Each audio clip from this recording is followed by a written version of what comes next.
Welcome to episode 16 of the Hey podcast. My guest today is Dr. Erin Snider, assistant professor in the Department of International Affairs at the Bush School of Government and Public Service at the Texas A&M University. Dr. Snyder's most recent book, Marketing Democracy: The Political Economy of Democracy Aid in the Middle East, published by Cambridge University in March of 2022, this year, building on extensive fieldwork, archival research, recently declassified government documents. She shows how democracy aid can work to strengthen rather than challenge authoritarian regimes. Welcome, Dr. Snyder.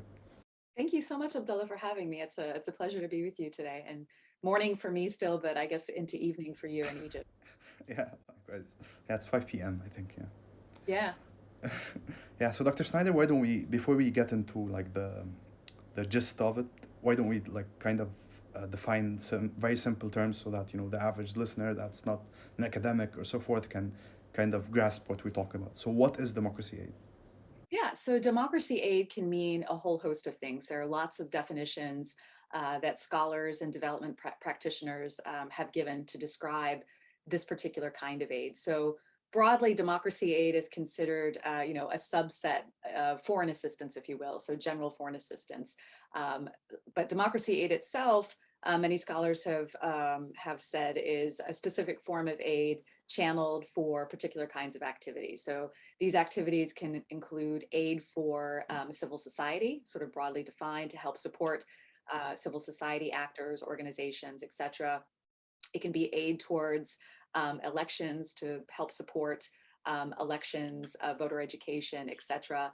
It can be assistance to help support media, to enhance journalism, media activities with the idea of expanding, free expression, or encouraging free expression rather.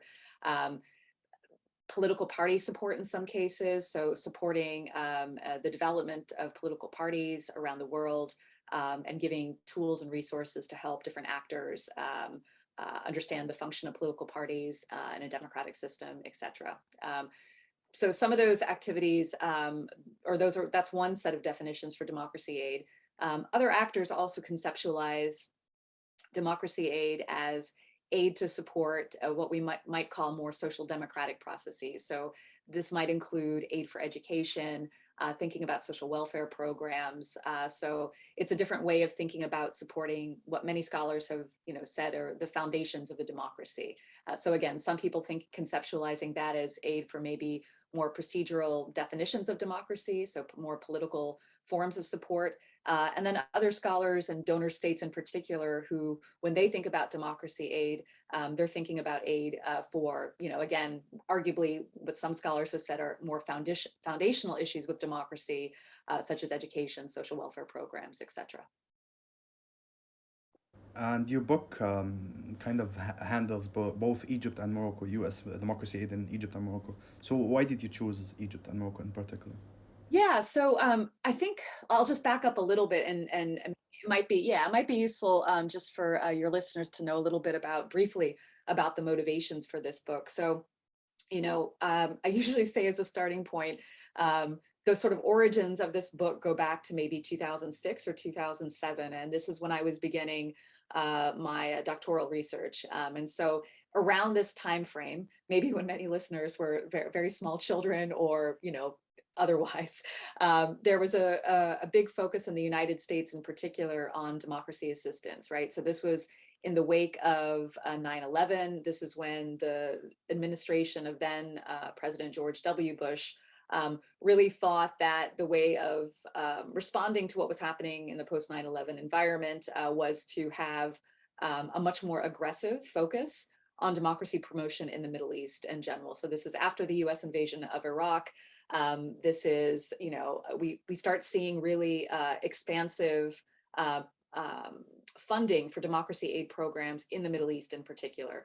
These programs, it should be said, were in existence, since the early 90s in general, and that was keeping in with the trend of what the US was doing in the wake of the collapse of the Soviet Union. So really trying to push for more democracy aid from the early 1990s. But we didn't really see a much more expansive focus on democracy aid in the Middle East until, again, after 9/11, after the invasion of Iraq in 2003, et cetera. So in 2006, 2007, when I was first beginning my research, there was a renewed interest by scholars to understand how this aid was working on the ground, right? To really know, like, okay, well, if a donor, if the United States, if the German government are spending money on democracy aid, does it actually help in supporting in getting us to democratization, if you will, in a simplistic fashion? So there are a number of really sophisticated studies that came out trying to really get at this connection, to understand if there was a connection.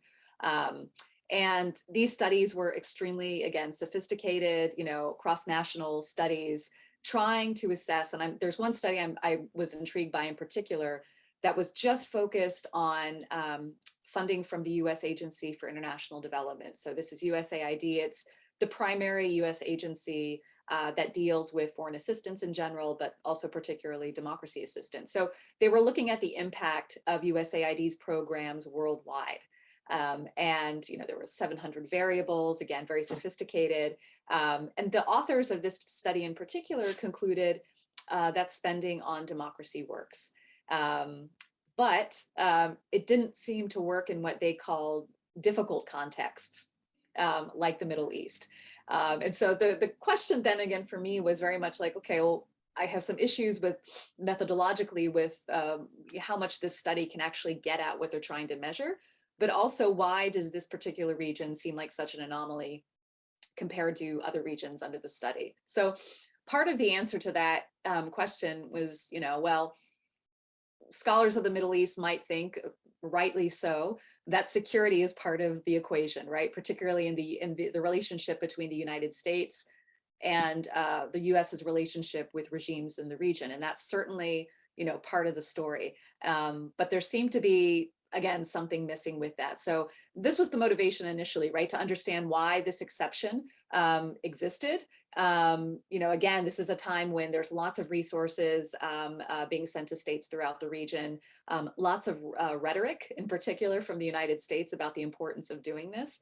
But there was also a more fundamental question that seemed to be missing from the literature on democracy aid, particularly in the Middle East. And that question is, well, why would authoritarian regimes, right? Why would an authoritarian regime even allow, this form of aid to operate, right? So many scholars of democracy aid say, of course, that the intention, right, of this aid is to challenge, the status quo, right? It's to pressure regimes inherently. This is the function of this aid, right? So that seemed to be something obvious that was missed, but that was also part of the story, right? So if states in the region have been allowing this aid, how does that help us understand why this aid may or may not be working, and what's going on behind that too? So this was the sort of motivation of, behind the study. So, your question about why Egypt and Morocco.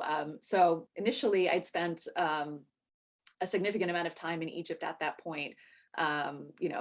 Years prior to starting fieldwork, had spent a lot of time at AUC in particular, studying Arabic through various programs over the summers. And, so a natural inclination to kind of think about Egypt, but also Egypt was very much sort of the center of the US's efforts in the Arab world as well, too. So that was a natural starting point. And it was one of the states that had received some of the highest funding from the United States for democracy programming, again, from 1990 up until, let's say, the mid 2000s at this point. I included Morocco as well, also because Morocco had received a significant amount of funding as well. And Morocco, of course, as you know, is a very different state than Egypt, right? It's a different structure of government, different system, different size, et cetera. And so part of the sort of question I had was, okay, well, does regime matter in this case? Does knowing something about the differences between the regimes help us understand maybe how this aid is working, what negotiations are like between the US and each respective state? And also both states have very different strategic relationships with the United States. So again, most listeners to your podcast probably know, of course, that the US has had over the I'm dating myself now, nearly 4 decades of having a very particularly strong strategic relationship with Egypt. And they have I would say, a strong security relationship with Morocco as well too, but it pales in comparison to that, that the US has with Egypt too. So again, thinking about, maybe this is also part of the story. So a difference in strategic importance could be part of the story as well too. So in a nutshell, this was the motivation for choosing those two cases. And what are some of your findings? What did you find out throughout your research and so forth? Yeah. So in a nutshell, to this question, why isn't it working? Right. So what I did basically, as I mentioned to other colleagues as well, over the last couple of weeks and sort of talking about this book, is that again, at the very beginning of this project, I had the very naive idea basically that I could understand what was going on if I could simply gather the data and information, right? If I could gather all of the data on every project that had been undertaken in both countries, like the minute details, right? So what kind of projects were getting funded, what sort of actors were executing these projects, so what kinds of contractors, et cetera. And that data didn't really exist. And it's not, because of some nefarious reason. It's, not surprisingly, governments, bureaucracy, information is maybe not as easily readily available, but it's out there. And so that also was part of the story too, right? Because I think many of us, when we think about democracy assistance or aid for democracy, we think about the intention of that aid and we think that, the details of those programs should be transparent, probably. And a lot of that information was really challenging for me to find at the outset. And so, again, that caused me to retool my research approach and to not only try and still gather that information, but also try and figure out why the reasons for why that information was so difficult to find. So this sort of led me down the path of thinking about, well, maybe there's more to this story than just simply gathering the data, right? But what can we learn from the actors who've been working on these projects over time?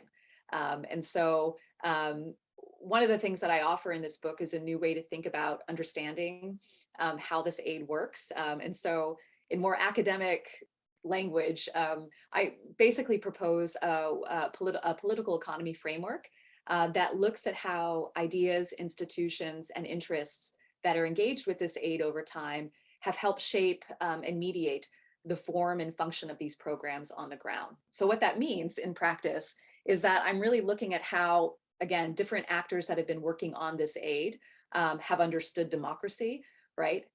How bureaucratic incentives and obstacles change the sorts of programs that we see on the ground. And so I spoke with a whole host of actors over several years of work. So the book is based on not just archival documents, declassified government documents, but it's also based on over 150 interviews in Morocco, Egypt, and Washington, D.C., with a whole host of actors who've been working on this aid. So that includes the diplomats, American diplomats that have been working on this aid with the State Department, with USAID, with contractors who've been undertaking these projects. And so these include for and not-for-profit organizations that are actually doing the work on the ground.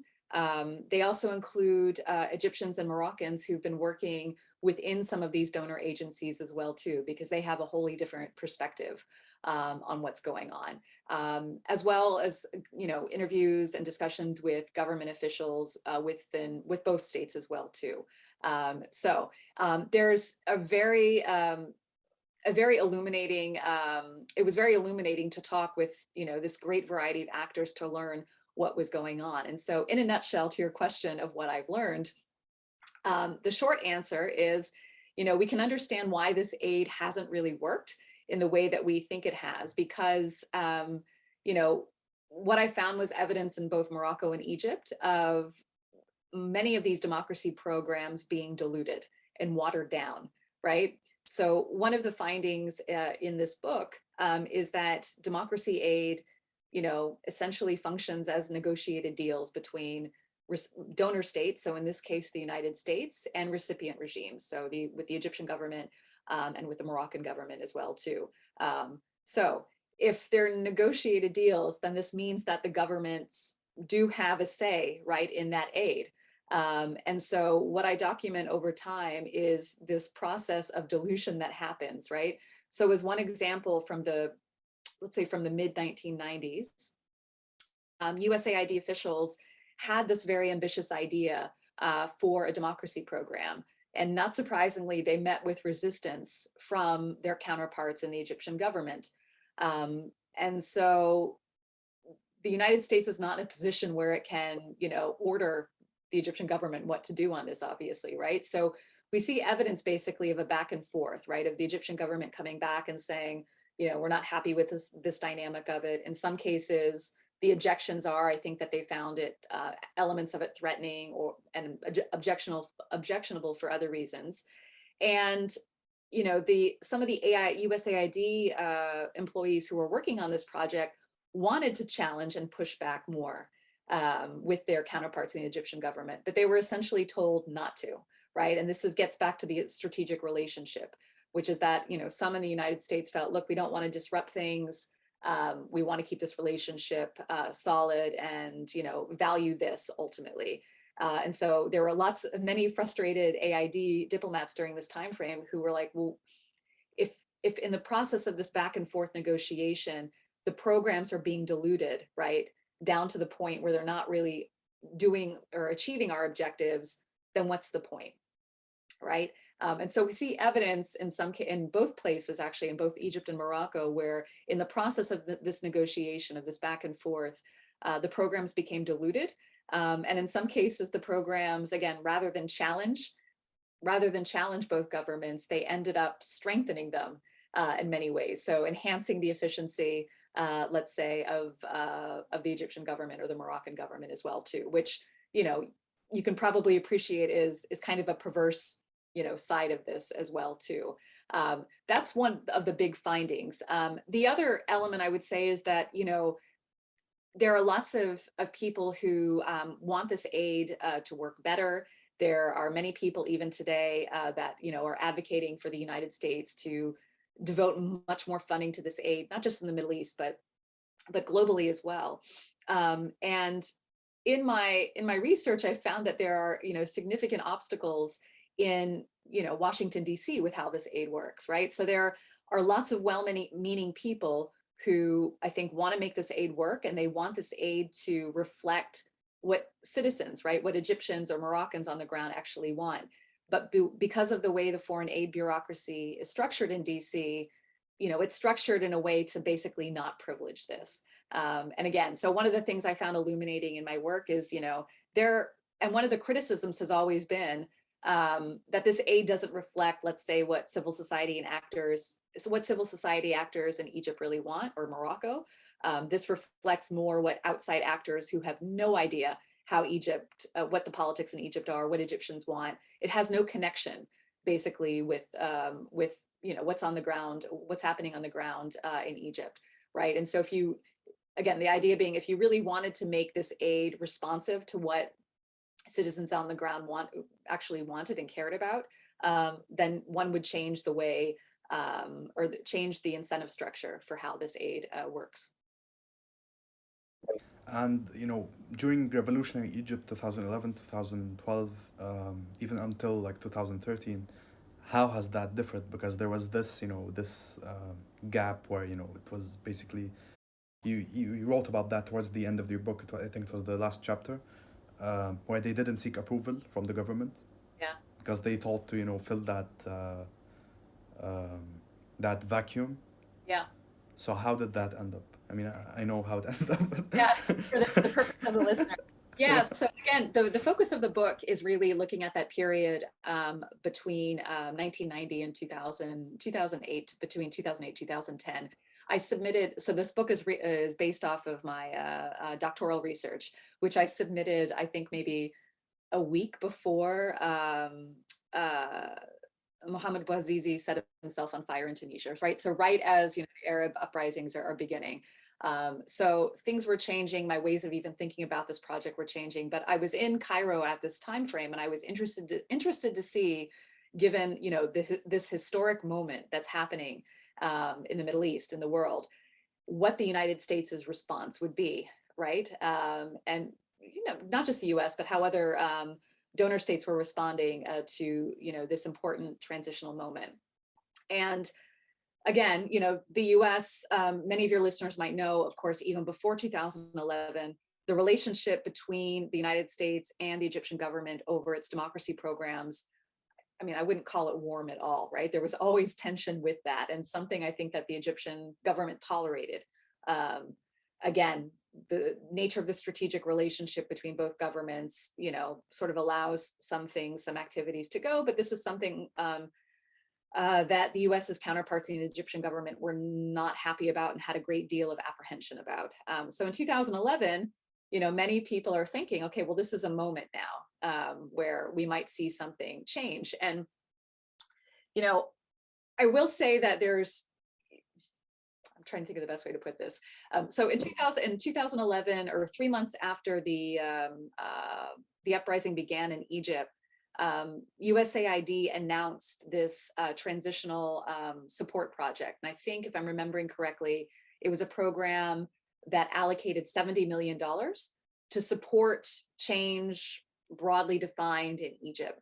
And again, this was meant to be the one aspect of the US's response to try and aid what was going on the ground.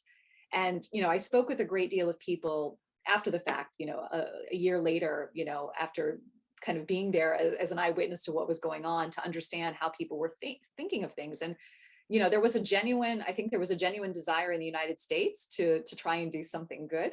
But I think my thoughts at the time were, okay, this seems like a good idea, but the approach seems really problematic, and in some ways naive to what was actually going on in the politics at that time.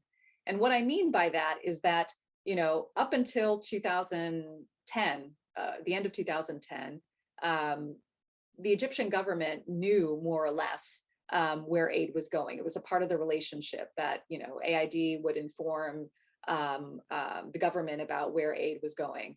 And even when they started changing that aspects of the democracy aid program to have more direct grants, right? So instead of going through the government, the United States would directly fund particular organizations. And that was something that was contentious before 2011. So after 2011, I think people within USAID naively thought that just because, Hosni Mubarak is gone, like it's a totally new system, which for those of us that were there, that those of, obviously that live there now, the structure of power didn't really change effectively, right? The head of the government was gone, right?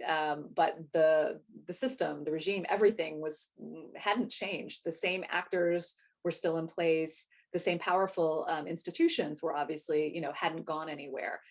So the U.S. thought that, okay, if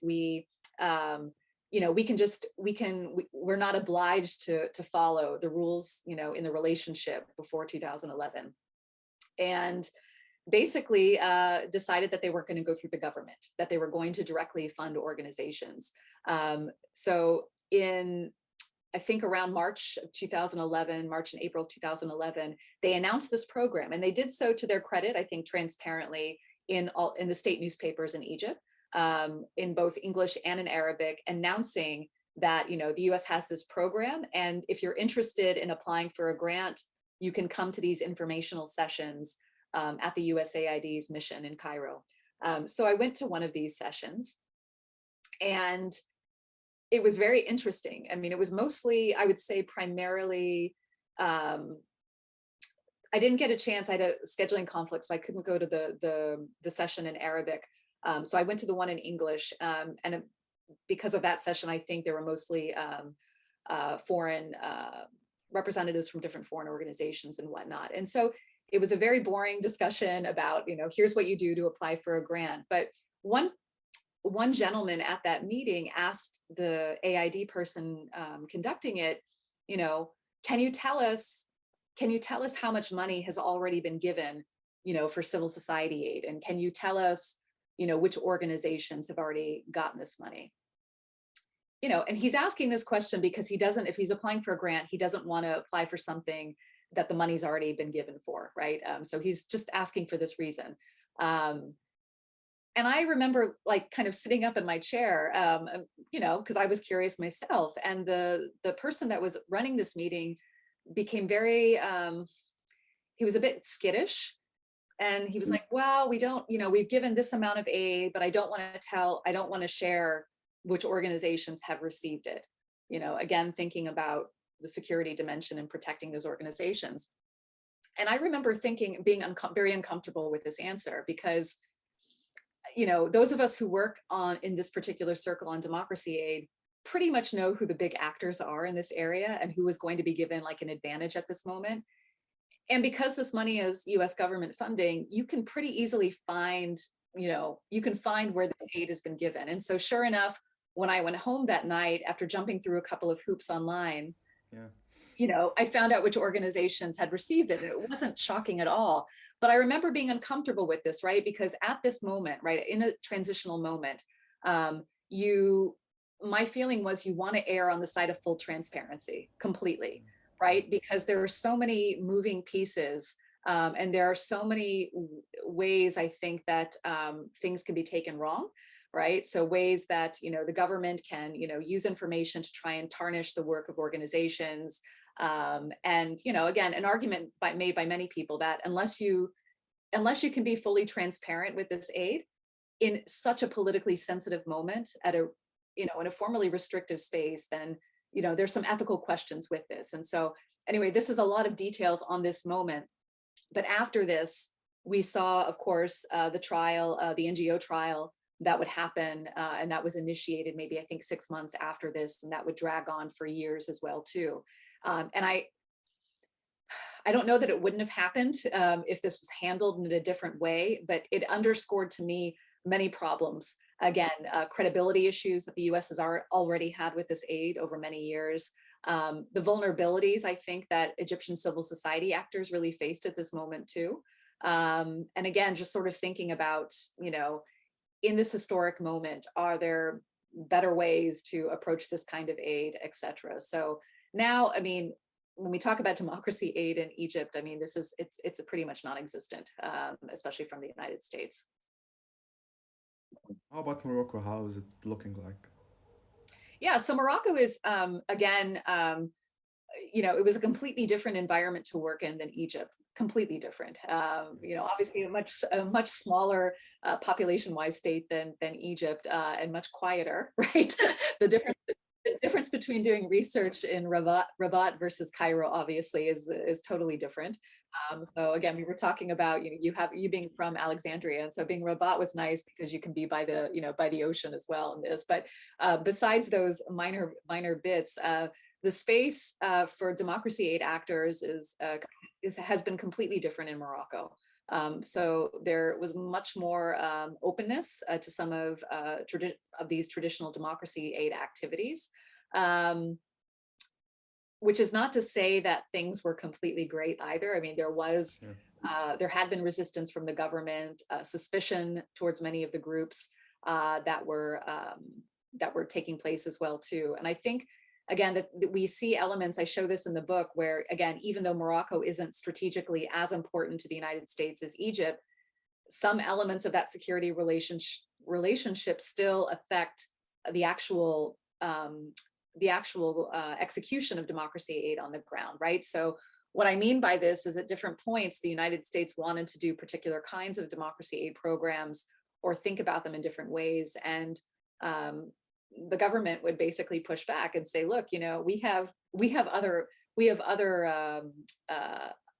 allies, right? So the relationship with the French, for example, and the Spanish and other European actors, just if we think about trade relations, is far stronger, right, than its relationship with the United States. And so that has given the Moroccan government, or the Moroccan regime rather, much more room and space to, I think, to challenge and push back on the US's programs. And so the US has been very cognizant of this, and that constrains, I think, what the US is willing to do and how far the US is willing to push, has been willing to push Morocco in this area as well.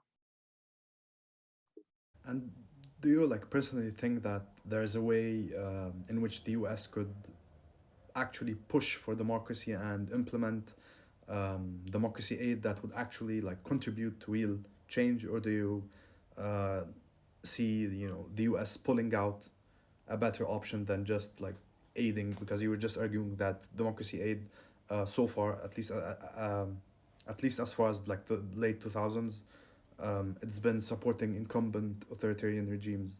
So do you think the US should pull out altogether, or do you think there's another way that aid could be handled?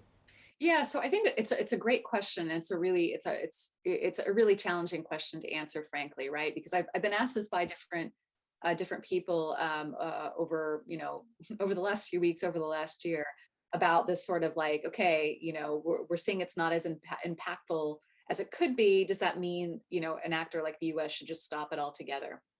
And so, and also, how do you know if this aid is working, right? And this is a really hard question, because for people that are diplomats in USAID, they have to sell these programs to people in Washington who don't know anything, right, about the politics of what's going on, in Egypt, Morocco, Tunisia, wherever. They're or senators and representatives who are beholden to their constituents in North Carolina, New York, California, wherever, right? So someone at USAID each year has to go to Congress and ask for money, right?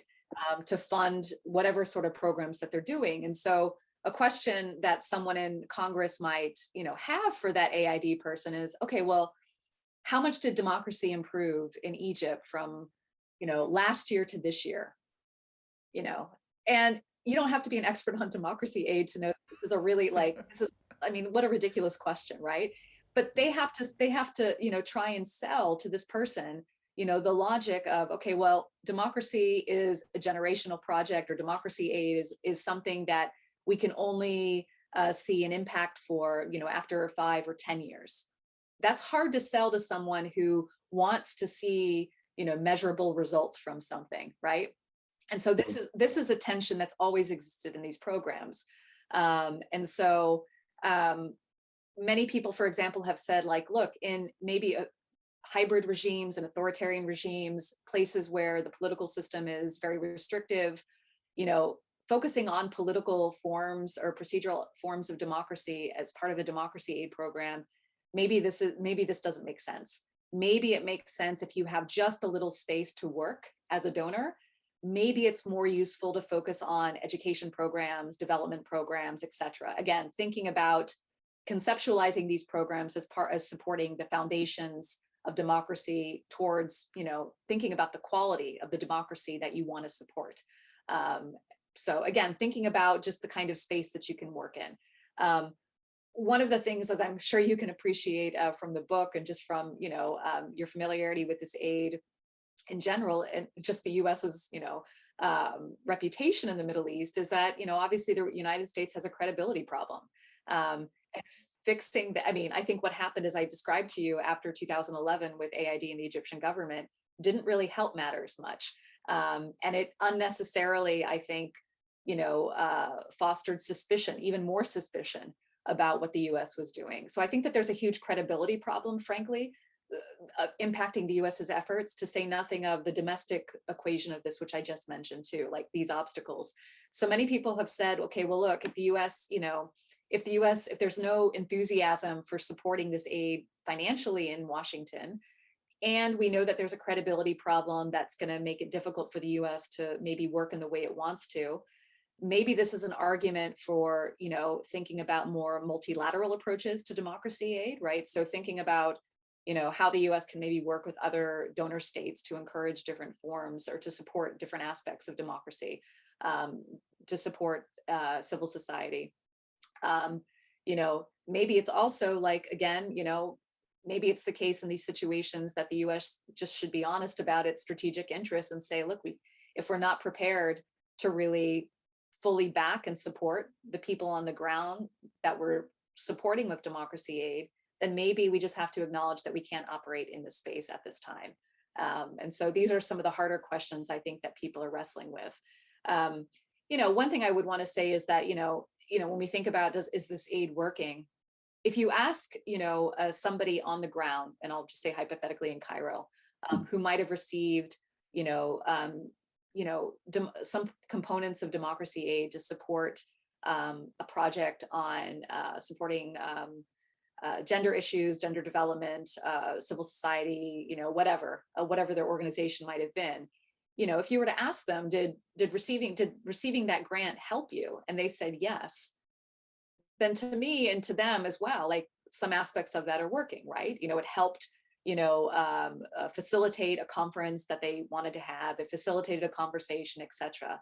Right? So did this aid help? Yes, in this micro instance, right? But how do we add all of these things up over time? And that's, again, this is a harder thing for a donor state to sort of, talk about that in a meaningful way in Washington to get, sustained support for these forms of programs. And also, again, obviously, Egypt being an example here too, if giving aid is going to, have an impact or, place someone on the ground in danger, right? This is an important ethical consideration too, I think. Is receiving money from the United States for a particular kind of program going to put an actor in civil society at risk? Then that's something I think that, should be part of the discussion as well. Yeah, but don't you think the opposite would be kind of just reinforcing this authoritarian regime? Like it would be like if you stop for ethical considerations that you might be putting people and organizations at danger. Yeah. Um, well, that kind of enshrines even the authoritarian regimes further. Yeah, it could. And some people on this point, it's a great point, have said, okay, well, again, if you're just concerned, if you're not understanding, if you don't feel confident with how, with being able to work with people on the ground and being confident that the government, whether it's Egypt or any place else, is going to, go after people and repress people, jail people, etc.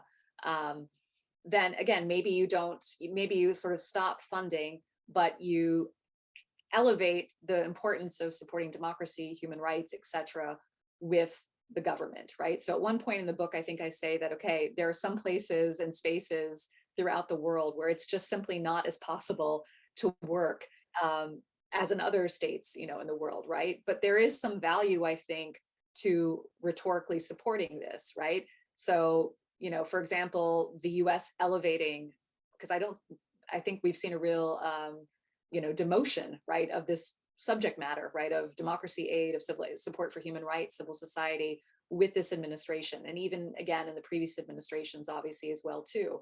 And so maybe one thing positive I could say about the Bush administration is at least rhetorically, they were talking about it at the highest levels with their counterparts in the Egyptian government. So whether those discussions, I think, are public or private, it at least is saying, again, rhetorically, this is important.